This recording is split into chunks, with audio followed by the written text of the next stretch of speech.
Ahlan wa sahlan kepada Bapak Ibu peserta kajian tafsir perdana KCK Medan. Baiklah, dimohon kesediaan Bapak Ibu untuk mengaktifkan videonya bagi yang tidak berhalangan dan menonaktifkan speaker selama acara berlangsung. Bisa dimulai ya Bu. Eh, Baiklah, Bismillahirrahmanirrahim. Assalamualaikum warahmatullahi wabarakatuh. Waalaikumsalam warahmatullahi wabarakatuh. Alhamdulillah, nahmaduhu wa nasta'inuhu wa nastaghfiruhu wa na'udzu billahi min syururi anfusina wa min sayyiati a'malina. May yahdihillahu fala mudhillalah wa may yudlilhu fala hadiyalah. Asyhadu an la ilaha illallah wa asyhadu anna Muhammadar Rasulullah. Allahumma shalli ala sayyidina Muhammad wa ala ali sayyidina Muhammad. Rabbi shrah li sadri wa yassir li amri wahlul 'uqdatam min lisani yafqahu qawli.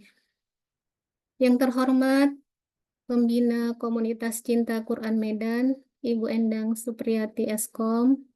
Yang terhormat Ketua Komunitas Cinta Quran Medan, Devi Khairani Hasibon MKes.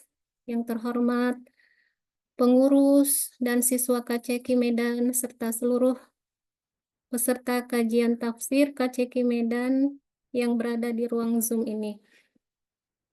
Alhamdulillah, mari kita bersyukur kepada Allah. Dengan izin Allah kita dapat berhadir pada kajian tafsir KCK Medan yang insya Allah akan dibersamai oleh Ustadz Luna, Ustadz Azam Az-Zuhairi LC dengan tema The Miracle of Al-Fatihah. Salawat beriringkan salam mari senantiasa kita sampaikan kepada baginda kita, kuduah kita Rasulullah Shallallahu Alaihi Wasallam. Allahumma sholli wa sallim wa barik alaih. Semoga dengan senantiasa mengikuti sunnah beliau, berselawat kepada beliau, dan tanda cinta kita kepada beliau. Semoga kita semua mendapatkan syafaat beliau di yaumil akhir kelak. Amin, amin ya rabbal alamin.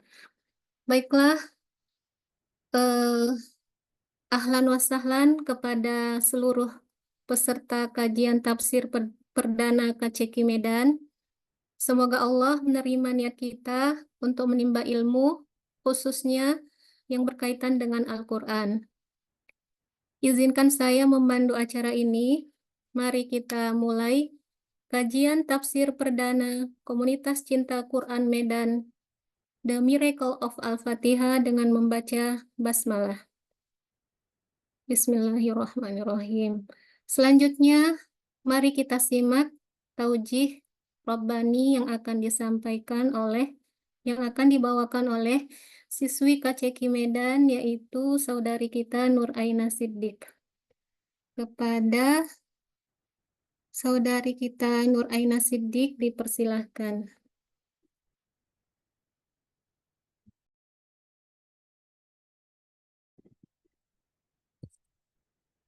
Assalamualaikum warahmatullahi wabarakatuh. Waalaikumsalam warahmatullahi wabarakatuh. A'udzu billahi minasy syaithanir rajim. Bismillahirrahmanirrahim. Alhamdulillahi rabbil alamin. Ar-Rahmanir-Rahim. Maliki yaumiddin. Iyyaka na'budu wa iyyaka nasta'in. Ihdinas siratal mustaqim. Siratal ladzina an'amta 'alaihim ghairil maghdubi 'alaihim waladdallin.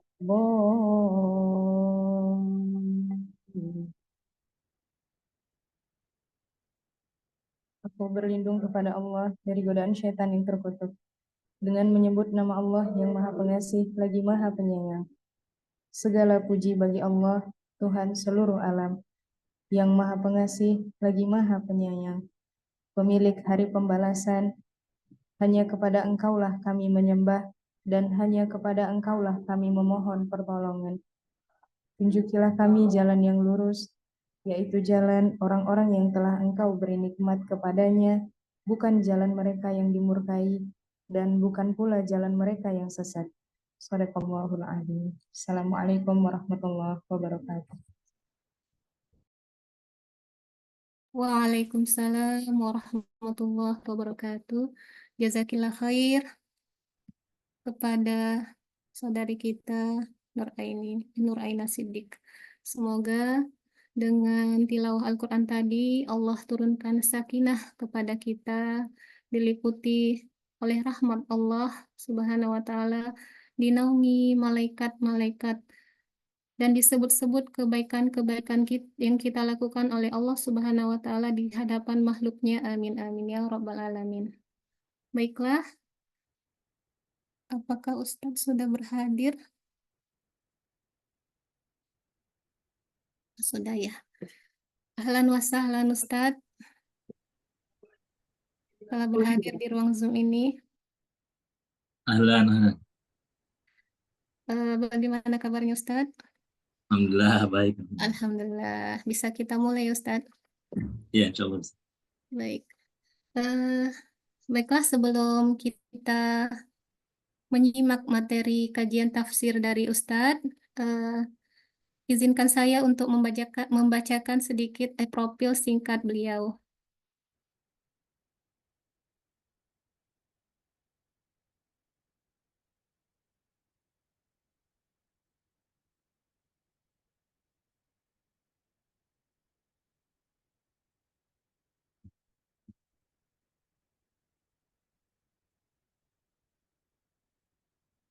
Ustadz kita Ustadz Azam Az-Zuhairi Azam Al-Mujahid Az-Zuhairi LC. Beliau lahir di Surabaya pada tanggal 18 April tahun 2000. Alamat domisili rumah Pondok Aren, Tangerang Selatan, Banten. Saat ini beliau berada di Basasehir Istanbul ya, di Turki. Masya Allah. Email beliau masih single, dan ini media sosial beliau. Pendidikan beliau tamatan dari Darul Quran Mulia, kemudian melanjutkan di Diploma Arabic Language Academy Imam Malik Istanbul pada tahun 2018 sampai 2019, dan tahun 2019 sampai 2024 Degree Syariah International Islamic College Tripoli, Libya. Adapun pengalaman beliau merupakan Head Division of Islamic Department Yayasan Utsman bin Affan di Surabaya, Manager of Mujalasah Quraniyah, dan merupakan pengajar di Halakoh Cinta Quran dan juga Komunitas Cinta Quran Medan. Beliau memiliki banyak kemampuan bahasa ya, bahasa Malaysia, Arabic, dan Turki. Dan ini beberapa soft skill beliau, dan telah memiliki sebuah buku ya, Di Seberang Hagia Sophia Memeluk Ilmumu. Masya Allah. Baiklah, tanpa memperpanjang kalam, mari kita simak materi yang akan disampaikan oleh Ustazuna Azam Az-Zuhairi LC, The Miracle of Al-Fatihah. Kepada Ustazuna, falyatafaddal mashkuran.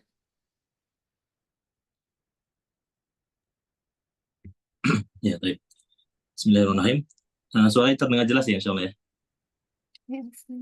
Dengar Ustaz. Assalamualaikum warahmatullahi wabarakatuh. Waalaikumsalam warahmatullahi wabarakatuh. Sebentar saya izin share screen. Alhamdulillah, nahmaduhu wa nasta'inuhu wa nastaghfiruh wa natubu ilaih. Wassalatu wassalamu ala asyrafil anbiya'i wal mursalin, Sayyidina Muhammadin wa ala alihi wa sahbihi ajma'in, amma ba'd. Rabbi shrah li sadri wa yassir li amri wahlul 'uqdatam min lisani yafqahu qawli. Ustazah sekalian, ibu-ibu dan teman-teman semua serta jamaah yang dirahmati oleh Allah Subhanahu wa taala. Terima kasih banyak sudah diberikan kesempatan hadir. Kalau nggak salah terakhir kali ngisi di KCIQ itu pernah juga dulu ya kalau nggak salah tentang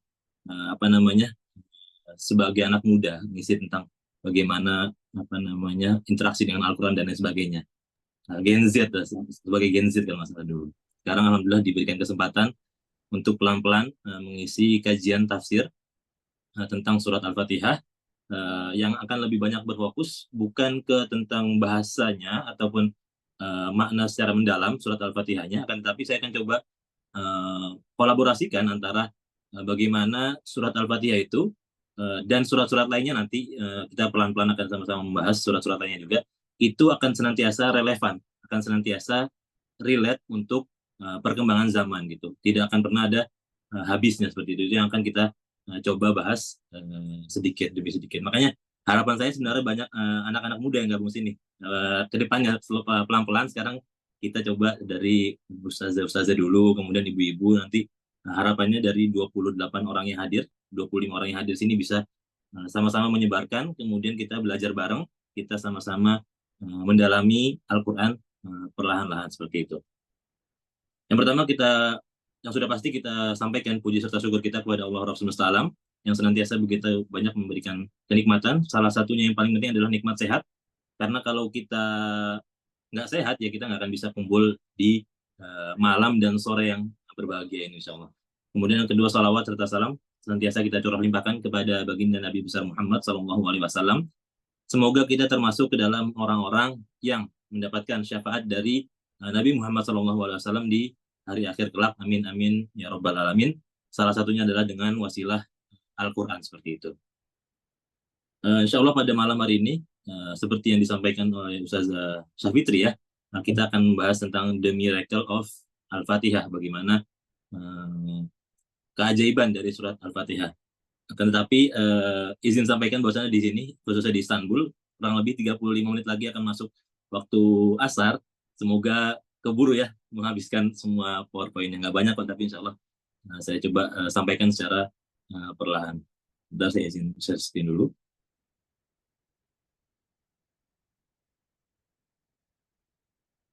Sudah nampak ya? Sudah terlihat ya? Sudah, Ustaz. Baik, bismillahirrahmanirrahim. The Miracle of Surat Al-Fatihah. Bagaimana keajaiban dari Surat Al-Fatihah. Kenapa pembahasan kita adalah Surat Al-Fatihah? Apakah Surat Al-Fatihah itu adalah surat yang pertama kali Allah turunkan kepada Nabi Muhammad SAW?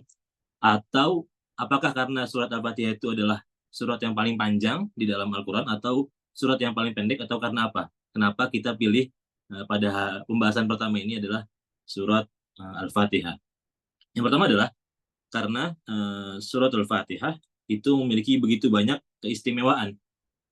Kalau kita sadari, teman-teman sekalian, ustazah, kemudian jamaah yang dirahmati oleh Allah, kita seringkali mendengar bagaimana manusia, khususnya Muslim, ketika sudah dalam keadaan tidak ada jalan keluar lain, dalam keadaan mendapati masalah yang sangat berat, itu seringkali kita baru terpikir untuk berdoa kepada Allah Subhanahu Wa Taala. Kemudian tidak cukup dengan doa saja, biasanya kita akan menggunakan wasilah dengan membaca suratul Fatihah seperti itu. Kalau kita pernah mendengar ada kejadian, wallahu alam ini apakah benar atau tidak, tentang bagaimana pilot pesawat terbang, ya, bagaimana pilot pesawat terbang itu bisa selamat dari jatuhnya pesawat tersebut karena pertolongan dari bacaan suratul Fatihah. Itu yang di zaman sekarang. Atau bagaimana mungkin kita pernah mendengar juga bagaimana seorang ibu bisa melahirkan anaknya dengan kondisi normal, anaknya sehat, ibunya sehat, itu juga berkat wasilah daripada membaca suratul Fatihah dan lain sebagainya. Banyak sekali kejadian-kejadian di sekitar kita yang kita mungkin dengar atau bahkan kita merasakannya sendiri, itu bisa menjadi keselamatan bagi kita, itu berkat dari wasilah suratul Fatihah. Dan kalau kita lihat ke belakang lagi, ternyata bahkan dari kalangan sahabat itu sudah merasakan bagaimana istimewanya suratul Fatihah itu sendiri. Bagaimana kisah Abu Sa'id Al-Khudri yang pada saat itu sedang dalam perjalanan bersama dengan sahabat-sahabat lainnya, itu sedang berhenti sejenak untuk beristirahat, kemudian izin bertamu kepada satu rumah di suatu kampung. Kemudian penghuni rumah tersebut menolak untuk mengizinkan Abu Sa'id Al-Khudri untuk menetap di sana atau sekedar berkunjung sana. Kemudian singkat cerita,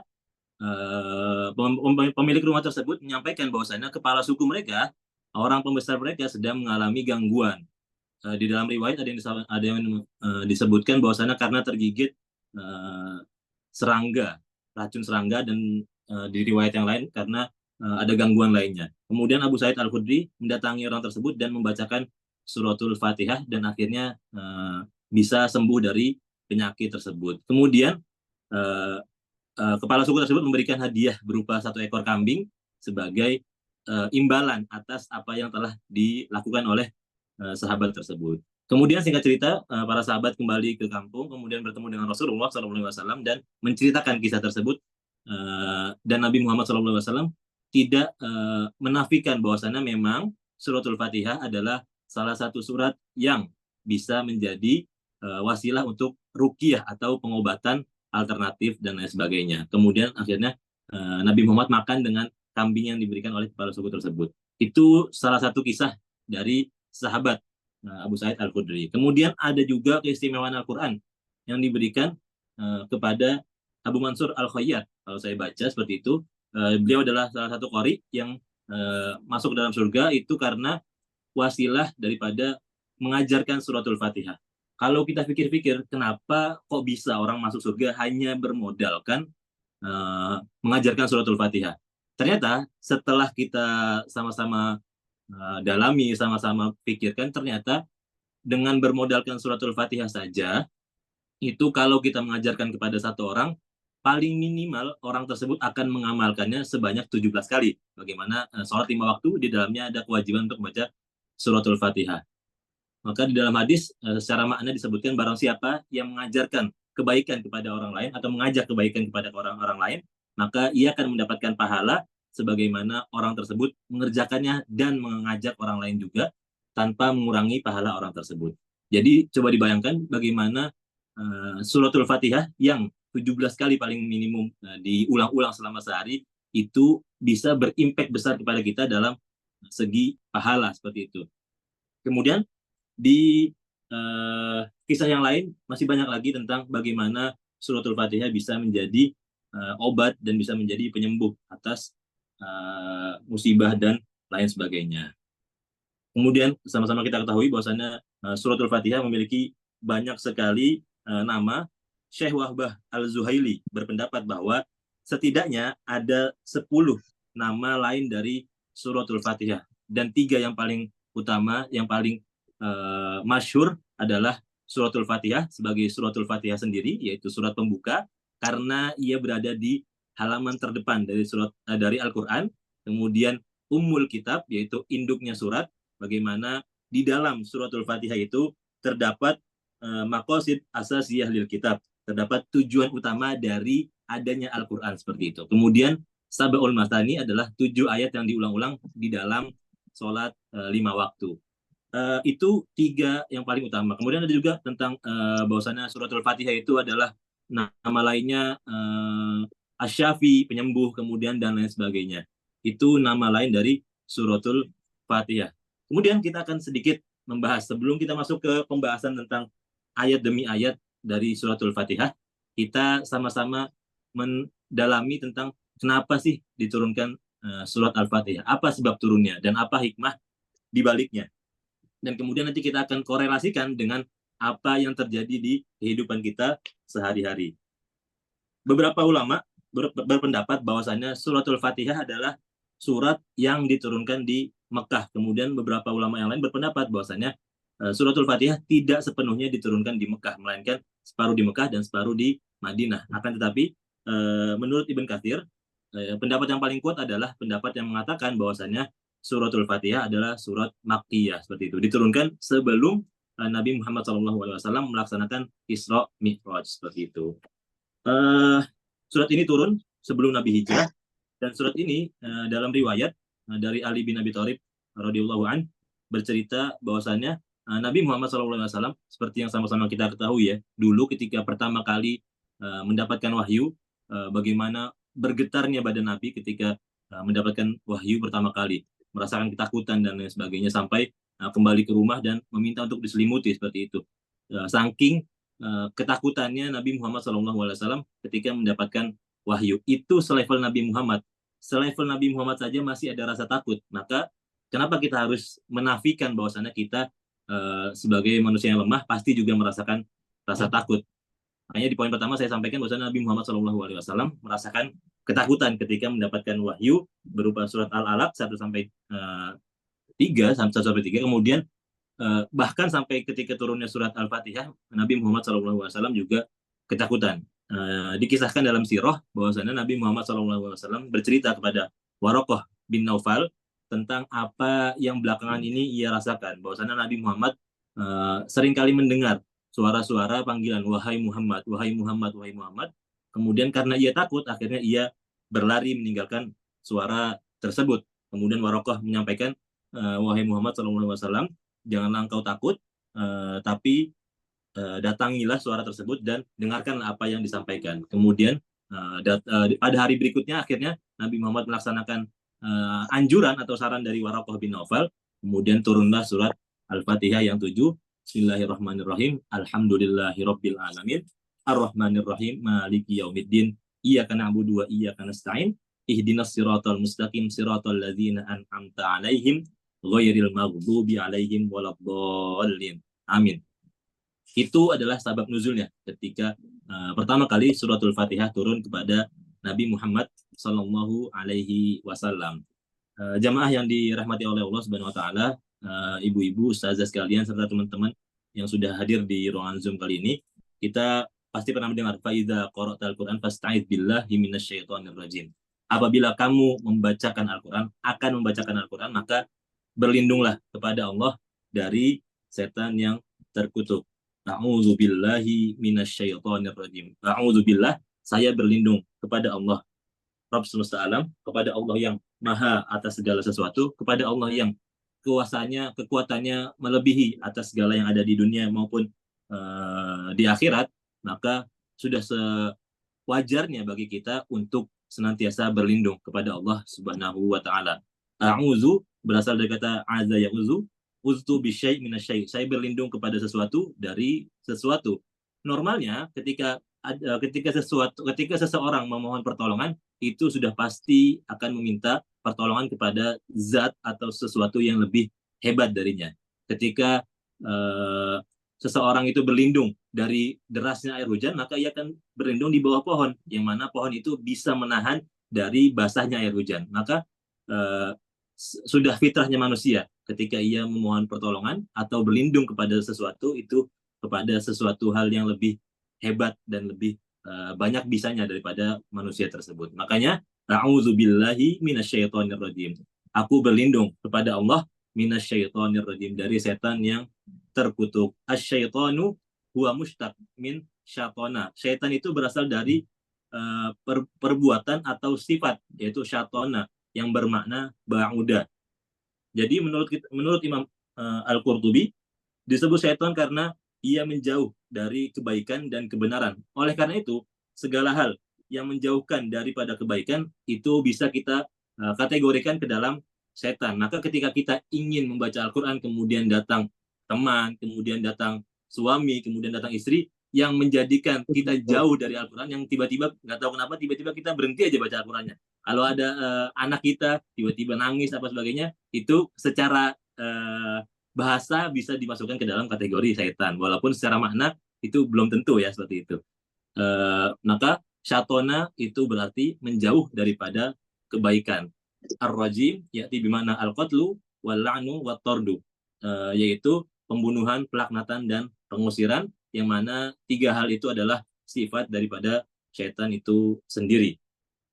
Kemudian ustazah sekalian dan teman-teman yang dirahmati oleh Allah Subhanahu wa taala, kenapa harus berta'awudz? Kenapa kita harus berlindung sebelum membaca Al-Quran? Kenapa nggak cukup dengan baca basmalah saja? Kenapa nggak cukup dengan membaca Bismillahirrahmanirrahim? Atau bahkan kita langsung mulai aja gitu. Kan niatnya memang udah membaca Al-Quran. Kenapa kita harus berta'awuz juga? Menurut Ibn Katsir, lafaz ta'awuz merupakan upaya seorang muslim untuk membersihkan mulutnya dari perkataan kotor dan sia-sia yang biasa ia ucapkan guna menyucikan diri sebelum membaca kalamullah Al-Quranul Karim. Maka kalau kita sampaikan bahwasannya saya orang suci kok, saya jarang berbuat dosa, mulut saya terjaga, saya nggak pernah ngomong kotor, nggak pernah ngomong kasar.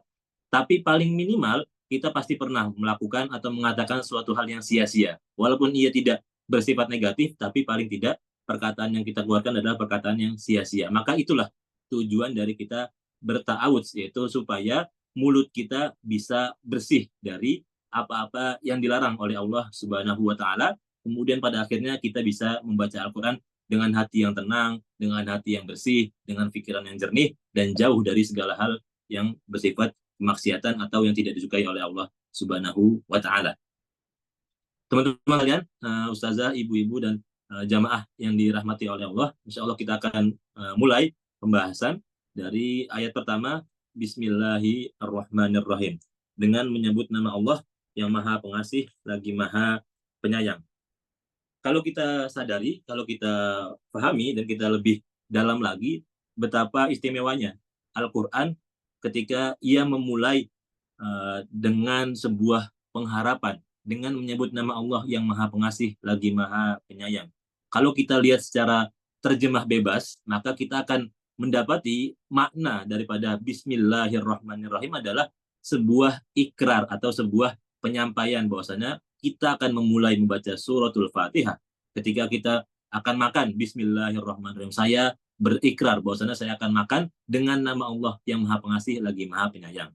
Ketika kita melakukan aktivitas lainnya, maka secara terjemah bebas itu hanya bersifat ikrar atau bukti bahwasanya kita melakukan hal tersebut itu atas nama Allah Subhanahu wa Ta'ala. Tapi ternyata menurut Imam Ali As-Sobuni, menurut Muhammad Ali As-Sobuni, di dalam kitabnya dijelaskan bahwasanya makna daripada basmalah secara mendetail adalah bahwasanya abda bitasmiyatillah wa dzakarahu qabla kulli syai' musta'inan bihi fi jami'i umuri qaliban lil aun fa innahu qadir ala kulli syai', yang artinya aku memulai dengan nama Allah sebelum menyebut kata-kata lainnya.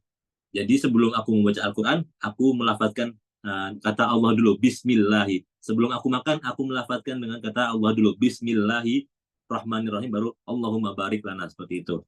Kemudian disambung dengan mengharapkan pertolongan di dalam segala urusanku. Jadi menurut Syekh Ali As-Sobuni, kata Bismillahirrahmanirrahim itu tidak sekedar ikrar saja, tidak sekedar pembuktian saja bahwa kita melakukan hal tersebut dengan menyebut nama Allah, tapi dengan penuh pengharapan bahwasannya ya Allah, saya melakukan suatu kegiatan ini dengan menyebut namamu, dan tolong mudahkan segala urusanku, tolong mudahkan segala hal yang akan saya kerjakan di kemudian hari, tolong jadikanlah makanan ini makanan yang penuh berkah, tolong, dan tolong. Artinya kita berharap kepada Allah dengan sepenuh-penuh pengharapan. Supaya apa? Supaya Allah senantiasa membantu kita dan memberikan kita keridhaan atas apa yang kita lakukan, seperti itu. Libatkan Allah dalam segala kegiatan supaya Allah ridho dan segala hal yang kita kerjakan bisa bernilai kebaikan di sisi Allah Subhanahu wa Ta'ala. Bismillahirrahmanirrahim.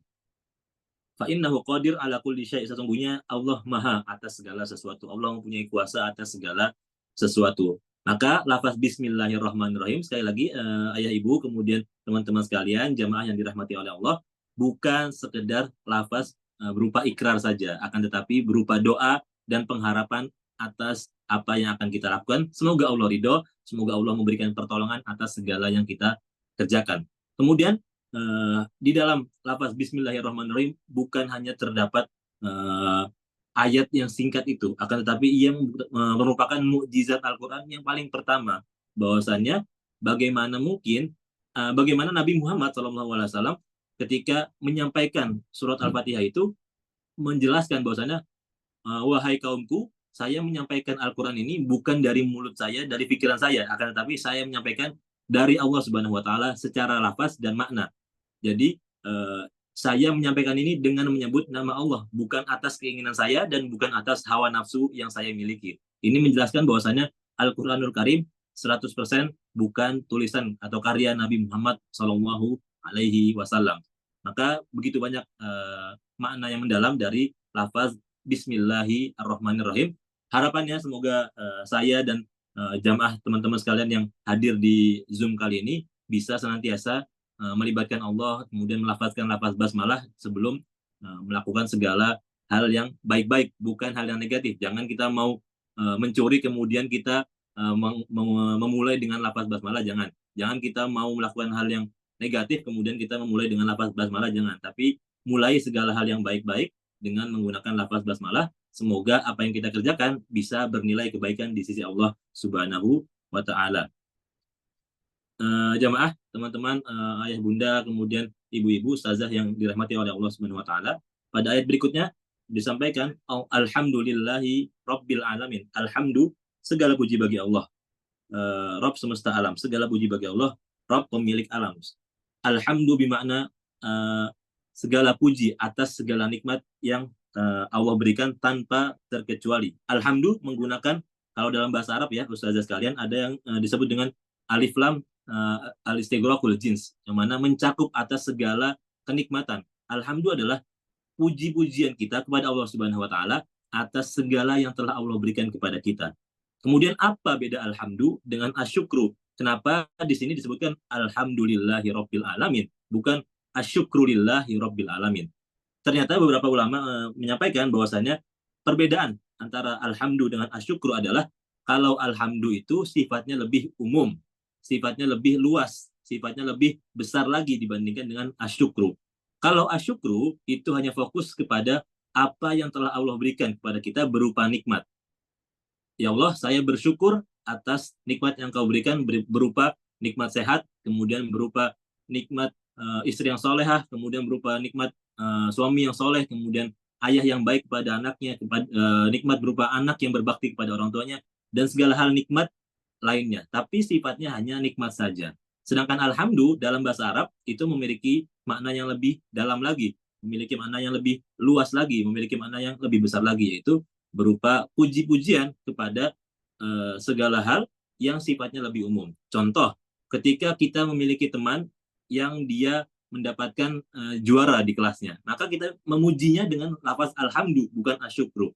Saya puji engkau atas prestasi yang telah engkau dapatkan. Saya puji engkau atas pencapaian yang telah engkau dapatkan, seperti itu. Maka itu kalau dalam bahasa Arab menggunakan lafaz alhamdu, bukan asyukru. Maka kembali lagi ke tadi alif lam al-istighraqul jins, itu artinya mencakup segala jenis kenikmatan yang telah Allah berikan kepada kita tanpa terkecuali. Makanya di sini penulis kitab menyampaikan alhamdulillah bimana astana bil jamil ala jihati at-ta'zim wa at-tabjil. Bahwasannya pujiannya itu berupa rasa takjub atau penghormatan kepada Allah Subhanahu wa Ta'ala. Puji dan syukur dari segala arah sebagai bentuk pengagungan dan penghormatan kepada Allah Subhanahu wa Ta'ala. Rabbul alamin, Tuhan pemilik seluruh alam. Ya, nanti panjang lagi nih kalau pembahasan tentang al-alamin. Apakah al-alamin itu dimaksud dengan alam dunia saja, atau alam akhirat saja, atau alam langit dan bumi saja, atau alam bagaimana? Ini banyak sekali pembahasan tentang lafaz al-alamin ini, karena dia menggunakan lafaz jamak. Jadi kalau secara bahasa, maka ada alam lain di luar alam yang kita hidupi sekarang. Tapi ini akan lebih panjang lagi dan lebih mendalam lagi pembahasannya. Semoga nanti di lain kesempatan ada waktu untuk kita membahasnya, seperti itu. Alhamdulillahirabbil alamin. Ustazah sekalian, teman-teman yang dirahmati oleh Allah Subhanahu wa Ta'ala, Ar-Rahmanir Rahim, yang Maha Pengasih lagi Maha Penyayang. Pengulangan dua sifat ini sebagai penegasan bahwa ia benar-benar memiliki sifat tersebut. Bahwasanya Allah tuh benar-benar Maha Pengasih lagi Maha Penyayang loh. Bahwasanya Allah tuh nggak bohong. Kalau kita minta, ya Allah kabulkan. Kalau kita meminta segala sesuatu, pasti Allah kasih. Tinggal bagaimana cara Allah mengabulkan. Apakah ia memberikan dengan yang terbaik, atau mengabulkan dengan apa yang kita inginkan, atau mengabulkan secara langsung, atau secara depending, seperti itu. Itulah kuasa Allah atas pengabulan apa yang kita harapkan. Sampai pada akhirnya tidak ada lagi celah bagi kita untuk putus asa dari mencari rezeki di dunia. Maka ketika kita benar-benar mendalami mendalami ayat Ar-Rahmanir Rahim, yang Maha Pengasih lagi Maha Penyayang, seharusnya normalnya kita sebagai manusia yang lemah itu tidak ada lagi rasa putus asa atas rezeki Allah di dunia. Selama kita benar-benar niatnya, contoh kita mencari rezeki sebagai suami, mencari rezeki untuk istri, untuk anak-anak, rezeki yang halal itu pasti ada aja jalannya. Karena Allah mempunyai dua sifat ini, Ar-Rahman dengan Ar-Rahim, yang Maha Pengasih lagi Maha Penyayang. Ar-Rahman itu adalah rasa kasih sayang Allah kepada hambanya secara menyeluruh tanpa terkecuali, baik itu muslim atau non-muslim. Ar-Rahim adalah kasih sayang Allah, rasa cinta Allah kepada hambanya yang muslim-muslim saja, yang beriman-beriman saja. Jadi Allah punya dua sifat yang kalau kita terjemahkan secara bebas, bahasa Indonesia ini terbatas. Jadi ketika ada kata Ar-Rahmanir Rahim, maka yang Maha Pengasih lagi Maha Penyayang. Tidak bisa mendetail seperti yang seharusnya, bahwasanya Ar-Rahman itu adalah sifat Allah yang Maha Pengasih lagi Maha Penyayang kepada hambanya secara general. Jadi kalau kita ngelihat kenapa sih kok Allah menjadikan orang-orang kafir itu lebih banyak hartanya gitu.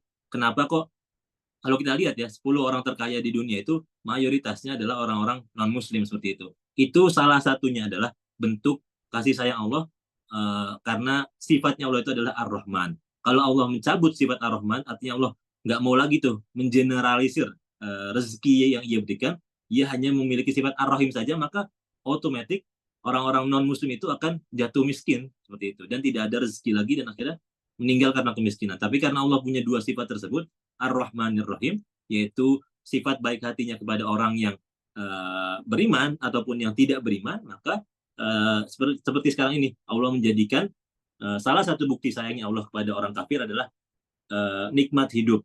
Rahmat Allah atas orang kafir adalah nikmat hidup supaya mereka terus bergerak untuk mencari hidayah dan bisa bertaubat dan kembali beriman kepada Allah pada akhirnya. Semoga kita termasuk ke dalam orang-orang yang senantiasa istiqomah di dalam jalan Allah, di dalam keislaman, sehingga kita bisa masuk ke dalam surganya Allah Subhanahu wa Ta'ala. Amin, amin, ya Rabbal Alamin.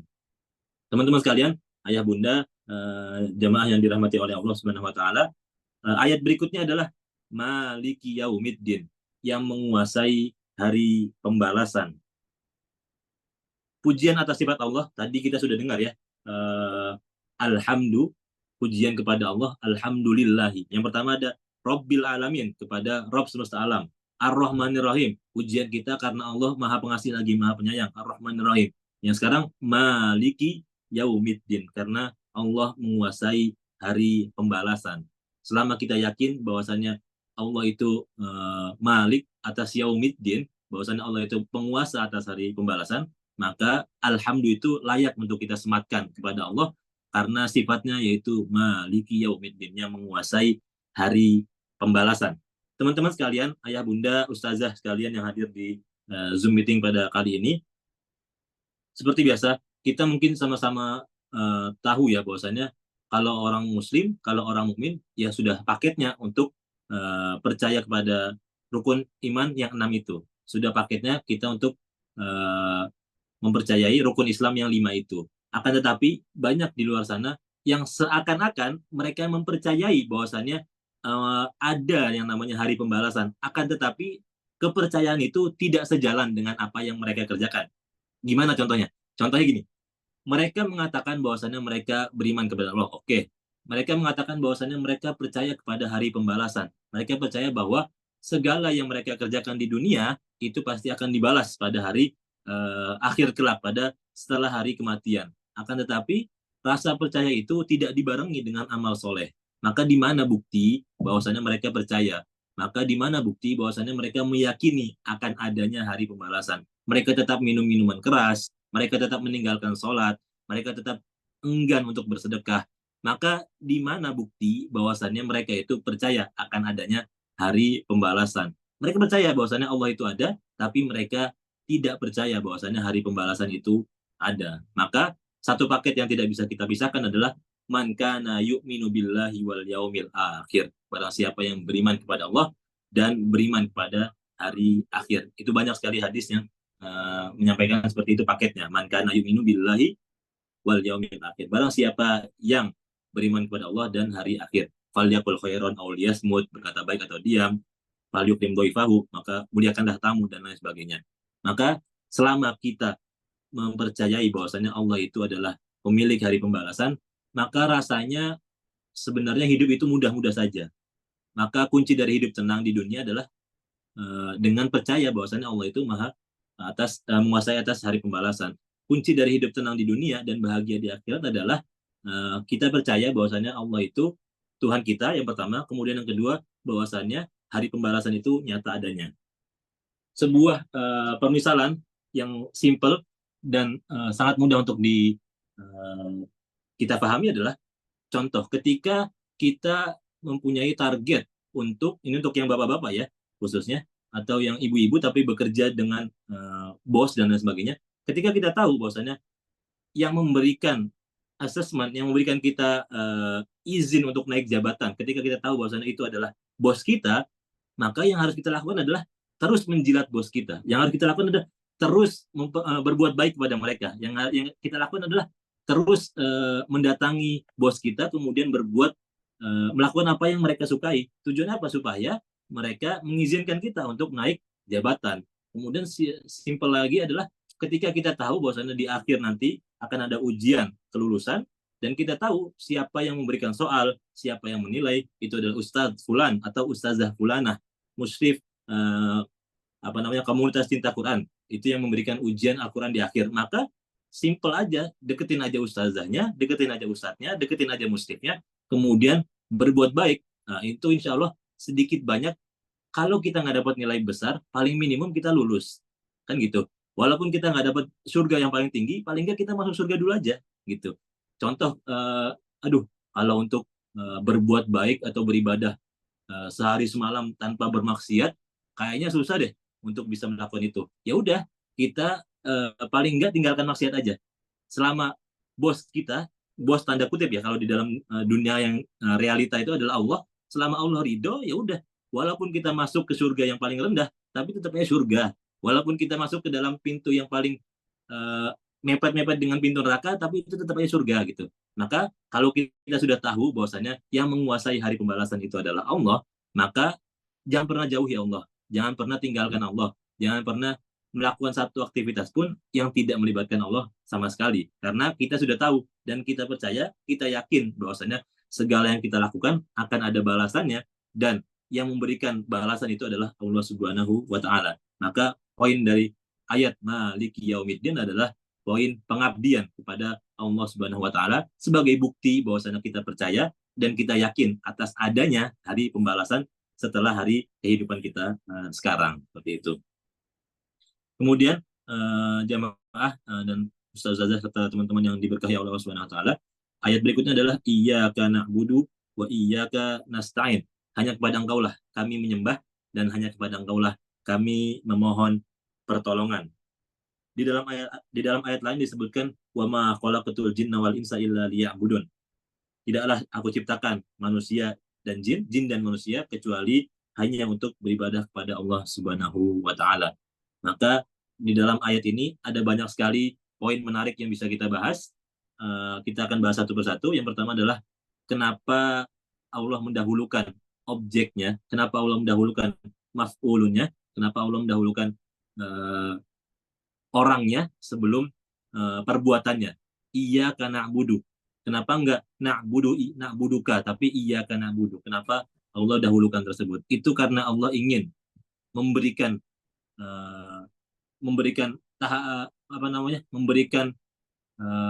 pemahaman bahwasannya hanya kepada Allah lah kami menyembah. Nggak ada lagi tuh selain Allah kami sembah gitu. Hanya pada Allah saja kami menyembah. Dan ini mudah sekali untuk dikatakan. Ini sangat ringan untuk kita keluarkan dari mulut kita. Yang susah adalah menerapkannya.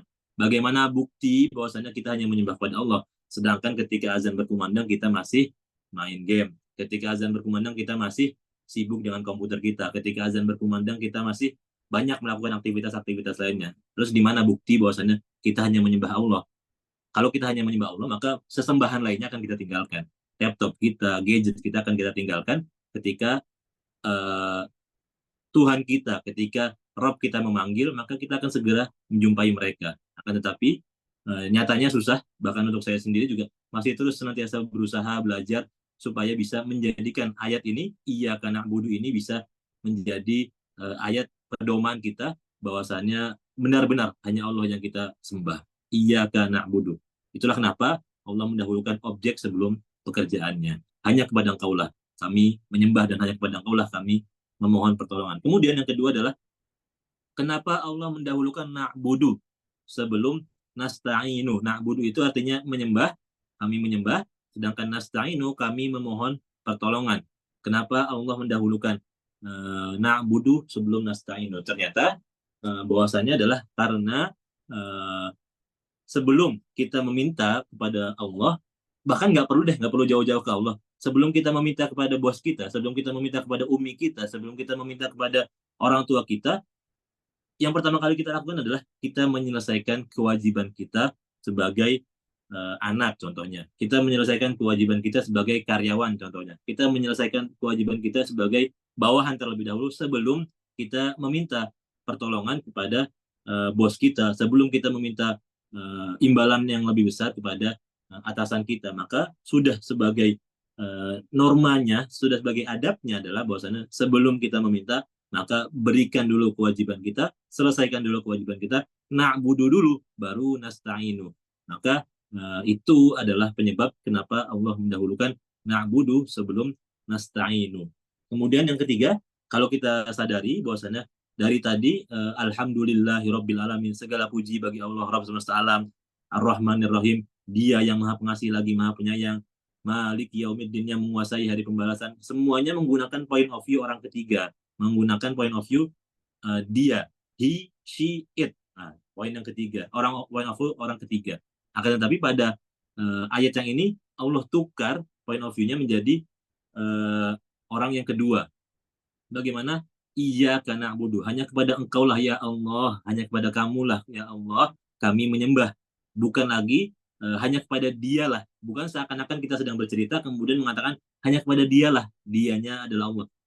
Bukan seakan-akan menceritakan bahwa hanya kepada Dialah kita memohon, hanya kepada Dialah kita menyembah, tapi Allah tukar point of view-nya. Tujuannya adalah sebagai bold, sebagai garis besar, bahwasannya Allah ingin kita fokus menyembah hanya kepada Allah, kemudian memohon pertolongan hanya kepada Allah. Allah ingin memberikan pemahaman bahwasannya yang harus kita pahami, iyyaka na'budu wa iyyaka nasta'in itu benar-benar hanya kepada Allah Subhanahu wa Ta'ala. Kemudian ada meminta dan berkomunikasi kepada Allah, itu seperti yang sudah disampaikan, bahwasannya dengan melakukan kewajiban dulu, kemudian baru meminta hak-hak dan lain sebagainya. Ihdinas siratal mustaqim, tunjukilah kami ke jalan yang lurus. Ihdina bimakna dallana au arsyadana ilah. Ya Allah, tunjukilah kami, berikan kami petunjuk, bimbing kami kepada as-siratal mustaqim. Kalau menurut Syekh Ali As-Sobuni disampaikan, makna ihdinas siratal mustaqim adalah tsabbitna 'alal iman wa wafaqna lis-shalihil a'mal waj'alna mimman salaka thariqal Islam al-mushal ila jannatin na'im. Sabitna 'alal iman, kekalkanlah hati kami atas karunia iman. Wa wafaqna lisholihil a'mal, dan berikanlah ganjaran atau jadikanlah apa yang kita kerjakan, khususnya amal soleh ini, sebagai bernilai kebaikan. Waj'alna mimman salaka thariq, dan jadikanlah kami termasuk orang-orang yang berjalan thariqul Islam, di dalam jalan yang penuh dengan keselamatan atau jalan Islam seperti itu. Al-mushal ila jannatin naim, yang tujuannya, endingnya nanti itu adalah masuk ke dalam surganya Allah Subhanahu wa Ta'ala. Kita nggak pengen selama kita hidup di dunia itu kita senantiasa beribadah, senantiasa berbuat baik, senantiasa melakukan segala amal yang Allah perintahkan, akan tetapi endingnya kita termasuk ke dalam orang-orang soleh yang tergelincir pada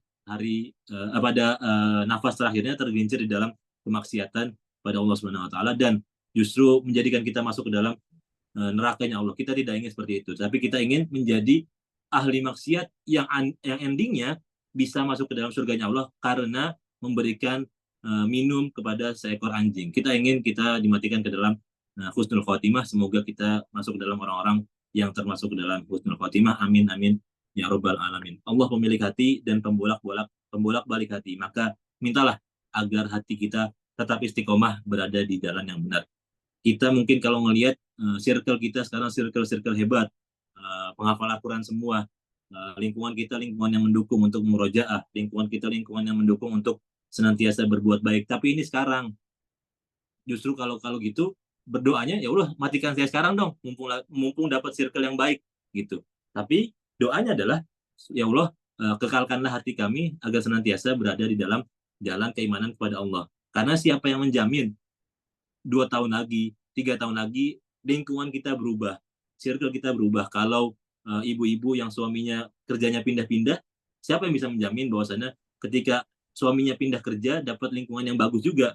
Siapa yang bisa menjamin seorang anak bisa senantiasa istiqomah di jalan Allah ketika ia pindah ke kampus yang lain, yang mana di dalam itu banyak pemabuk, banyak pemain judi, banyak orang-orang yang tidak benar. Maka satu-satunya cara agar kita bisa senantiasa istiqomah sampai akhirnya nanti mendapatkan husnul khotimah adalah dengan berdoa, ya Allah sabbit qulubana alal iman, ya Allah kuatkanlah, kekalkanlah hati kami kepada keimanan atas apa yang Kau perintahkan kepada kami, ya Allah. Masukkanlah kami ke dalam surga-Mu kelak, amin amin ya rabbal alamin. Ihdinas siratal mustaqim. Maka pertanyaannya, siratal mustaqim itu seperti apa? Apakah sekarang kita sudah berada di jalan yang lurus? Atau jangan-jangan kita terlihat seperti berada di jalan yang lurus padahal sebenarnya tidak? Maka apa definisi siratal mustaqim yang sebenarnya? Kalau di dalam ayat ini tafsirnya adalah tafsir ayat bil ayat, terjemahan ayat dengan ayat. Bagaimana ayat yang ini akan ditafsirkan atau dijelaskan dengan ayat yang berikutnya. Siratal ladzina an'amta 'alaihim ghairil maghdubi 'alaihim waladdallin. Jalan orang-orang yang telah Engkau anugerahkan nikmat padanya, bukan jalan mereka yang dimurkai dan bukan pula jalan orang-orang yang sesat. Maka di sini ada 3 poin. Ada 3 poin yang harus kita cari tahu. Yang pertama adalah an'amta 'alaihim. Manhum an'amta 'alaihim. Siapa mereka orang-orang yang Engkau berikan kenikmatan, ya Allah? Siapa orang-orang yang mendapatkan spesial nikmat dari Allah Subhanahu wa taala? Kemudian yang kedua, ghairil maghdubi 'alaihim, bukan jalan orang-orang yang Engkau murkai. Maka pertanyaannya adalah, siapa yang Engkau murkai, ya Allah? Apakah hanya orang-orang kafir atau siapa mereka yang Engkau murkai? Dan di akhir, waladdallin, dan bukan juga orang-orang yang sesat. Maka siapa yang Engkau maksud dengan orang-orang yang sesat? Maka di sini dijelaskan bahwasanya siapa yang termasuk dengan orang-orang yang Engkau berikan nikmat, an'amta 'alaihim, Engkau anugerahi nikmat, adalah menurut Ibn Abbas, an'amta 'alaihim bermakna mereka adalah para nabi, orang-orang yang benar, dan para syuhada serta orang-orang soleh. Di dalam ayat lain dijelaskan, may yuti'illah wa rasul, barang siapa yang taat kepada Allah dan Rasul, faulaika ma'al ladzina an'ama Allahu 'alaihim, maka mereka bersama dengan orang-orang yang aku anugerahi kenikmatan. Maka di sini masuk an'amta 'alaihim, itu masuk ke dalam ayat sini. May yuti'illah wa rasul faulaika ma'al ladzina an'ama Allahu 'alaihim. Barang siapa yang taat kepada Allah dan Rasulnya, maka ia akan bersama dengan orang-orang yang an'amta 'alaihim, aku berikan kenikmatan kepada mereka.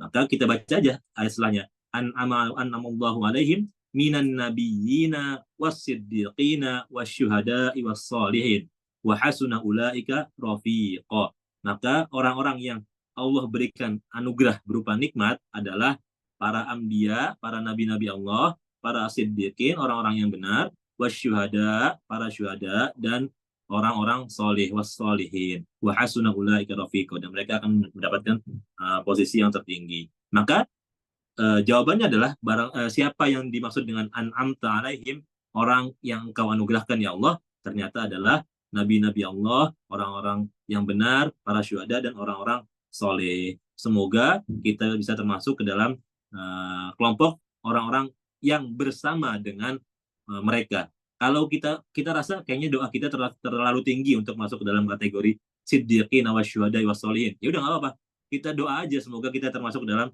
orang-orang yang yati'ullah, may yuti'illah, barang siapa yang taat kepada Allah. Doanya gitu aja, ya Allah, semoga kita termasuk dalam orang-orang yang taat kepada Allah dan Rasulnya. Toh ujungnya juga sama, nanti ujungnya akan faulaika ma'alladzina an'amallahu alaihim. Akan bersama dengan orang-orang yang tadi itu. Kalau kita nggak sanggup untuk berdoa supaya kita termasuk ke dalam orang-orang yang benar, orang-orang yang syahid di jalan Allah dan orang-orang soleh, maka berdoalah, ya Allah semoga kita termasuk dalam orang-orang yang taat kepada Allah Subhanahu wa taala dan Rasul sallallahu alaihi wasallam. Kemudian yang kedua, manhum al-maghdubi alaihim. Maka siapa yang engkau murkai ya Allah, siapa yang engkau marah kepadanya. Al-maghdubi alaihim humul yahud liqauli ta'ala wa ba'u bi ghadabin minallah dzalika bi annahum kanu yakfuruna bi ayatillah wa yaqtuluna an-nabiyyina bi ghairi haqqin. Mereka adalah orang-orang yang ingkar pada ayat Allah dan membunuh para nabi-nabi Allah. Ini sudah merupakan sifat yang sama-sama kita ketahui bahwasanya sifat dasar daripada orang Yahudi adalah ingkar kepada ayat-ayat Allah dan senantiasa membunuh para nabi-nabi mereka. Ini memang sudah disebutkan di mana-mana bahwasanya kalau ada yang menyebutkan waya keturunan nabi ghairil haq, itu sudah pasti tertuju kepada orang-orang Yahudi seperti itu. Maka semoga kita tidak termasuk dalam ghairil maghdub, orang-orang Yahudi laknatullahi alaih yang senantiasa mengingkari ayat Allah dan senantiasa membunuh para nabi-nabi mereka. Dan yang terakhir, doanya adalah ihdinas siratal mustaqim siratal ladzina an'amta alaihim ghairil maghdubi alaihim waladdallin, dan bukan pula jalan orang-orang yang tersesat. Maka pertanyaannya, siapa orang-orang yang tersesat?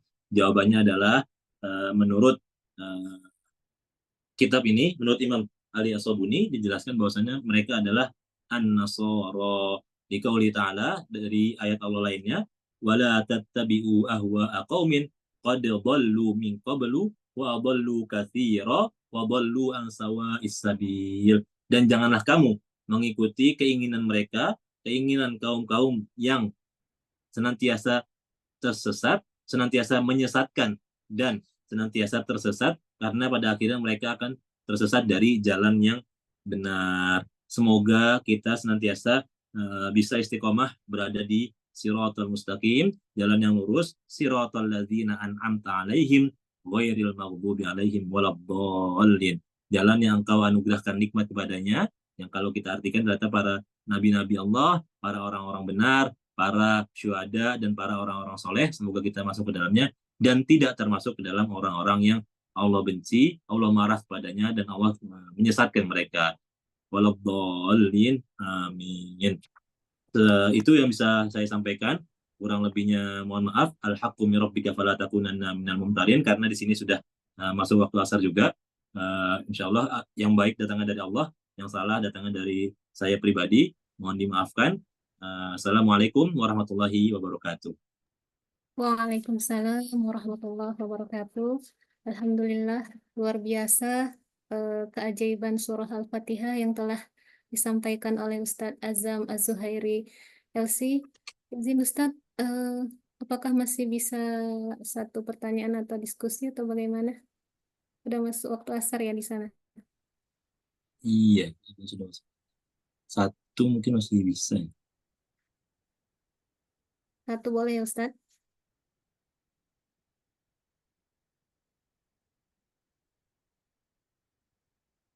Ada yang ingin bertanya, silahkan, boleh langsung atau di chat, kolom chat.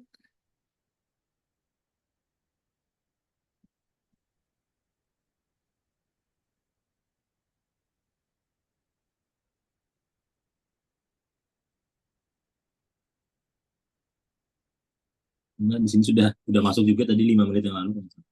Oh iya Ustadz, baik Ustadz. Sebelum ditutup, boleh untuk meminta berkah dipimpin doa dari Ustadz. Ya. Bismillahirrahmanirrahim. Kita sama-sama tutup majelis kita pada sore dan malam hari ini dengan beristighfar 3 kali. Astagfirullahaladzim, astagfirullahaladzim, astagfirullahaladzim. اللهم أنت السلام ومنك السلام وإليك يعود السلام. دحينا ربنا بالسلام ودخلنا الجنة دار السلام. تبارك ربنا وتعالى يا ذا الجلال والإكرام. اللهم عافنا في بدننا، اللهم عافنا في سمعنا، اللهم عافنا في بصرنا.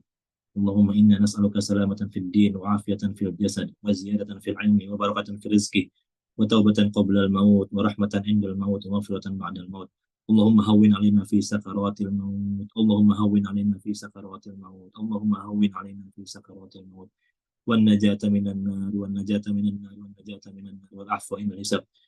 اللهم إنك عفو كريم تحب العفو فاعف عني. Allahumma ya Allah, ampunilah semua dosa-dosa para jamaah dan para ustazah sekalian yang hadir di pada malam hari ini, ya Allah. Jadikanlah apa yang kita niatkan pada malam hari ini sebagai amal kebaikan dan bisa sebagai pengampun dosa atas dosa-dosa yang kami perbuat, ya Allah. Maka berikanlah kemudahan atas langkah kaki kami senantiasa bisa istiqomah berada di jalan-Mu, ya Allah. Allahumma ya muqallibal qulub tsabbit qulubana ala dinik. Allahumma ya musarrifal qulub sarrif qulubana ala ta'atik. Ya Allah, jadikanlah hati kami senantiasa kekal berada di dalam, ya Allah. Jadikanlah hati kami senantiasa berada di dalam keimanan, ya Allah. Dan matikanlah kami ke dalam keadaan husnul khatimah. Masukkanlah kami ke dalam surga-Nya Allah. Allah amin amin ya rabbal alamin. Rabbana atina fid dunya hasanah wa fil akhirati hasanah wa qina adzabannar. Wa sallallahu ala sayyidina Muhammad wa ala alihi wa sahbihi wa sallim. Walhamdulillahi rabbil alamin. Al-Fatihah.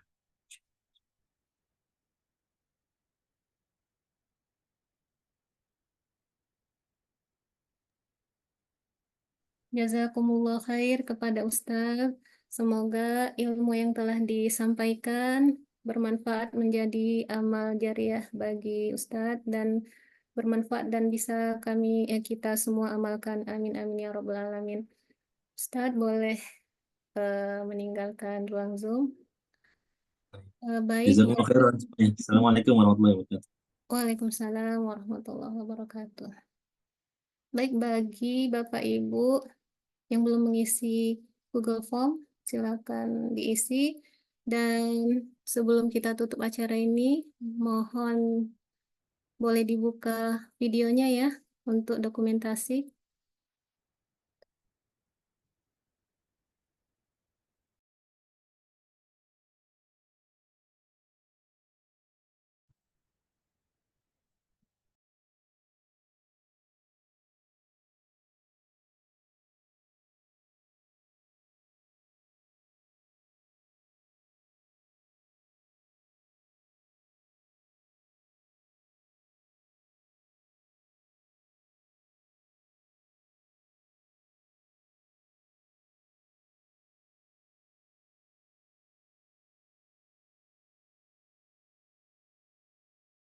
Udah bisa kita, oh ya, 1, 2, 3,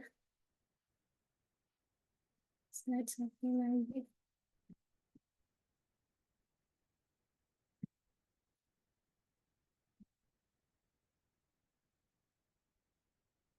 Satu, dua, tiga.